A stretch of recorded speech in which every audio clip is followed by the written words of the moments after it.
২০২৪ সালের জুলাই অভ্যুত্থান ছিল বাংলাদেশের ইতিহাসে এক নতুন প্রজন্মের স্বপ্নযাত্রা। রাজপথে যখন ছাত্র জনতা লড়ছিল ফ্যাসিবাদ বিরোধী সংগ্রামে, তখন কেউ কেউ ছিল মাঠে, কেউ আবার নীরবে প্রেক্ষাগৃহে।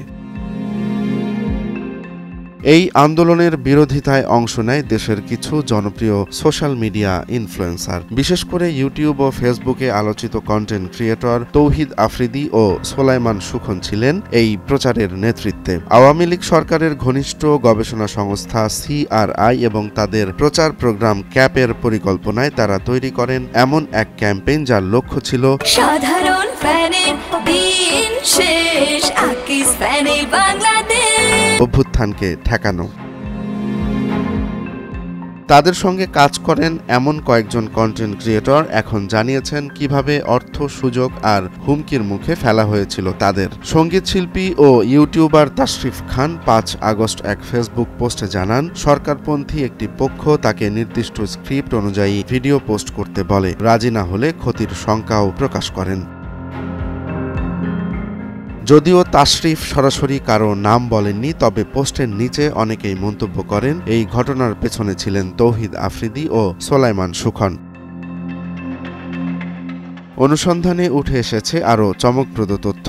২ আগস্ট ঢাকার গুলশানে একটি ৩তলা বাড়িতে এক মিটআপ আয়োজিত হয়, যেখানে সরাসরি তৌহিদ আফ্রিদি ফোন ও মেসেজে কন্টেন্ট ক্রিয়েটরদের আমন্ত্রণ জানান। এমন একজন ক্রিয়েটর ঘটনার সত্যতা নিশ্চিত করেছেন।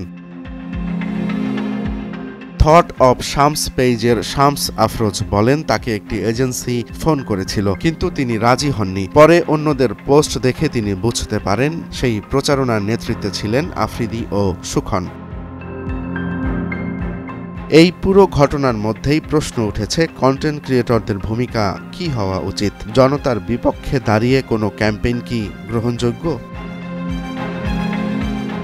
বর্তমানে তৌহিদ আফ্রিদি ও সোলাইমান সুখন আবারও সোশ্যাল মিডিয়ায় সক্রিয়। একদিকে ছাত্র আন্দোলনের নেতারা নতুন স্বপ্ন নিয়ে এগিয়ে চলেছেন, অন্যদিকে অভ্যুত্থান বিরোধী কন্টেন্ট ক্রিয়েটরদের মাথাছাড়া দিয়ে ওঠা কি আবারও বিভ্রান্তি ছড়াবে, নাকি নতুন প্রজন্ম এবার বুঝে শুনে বেছে নেবে নিজেদের পথ?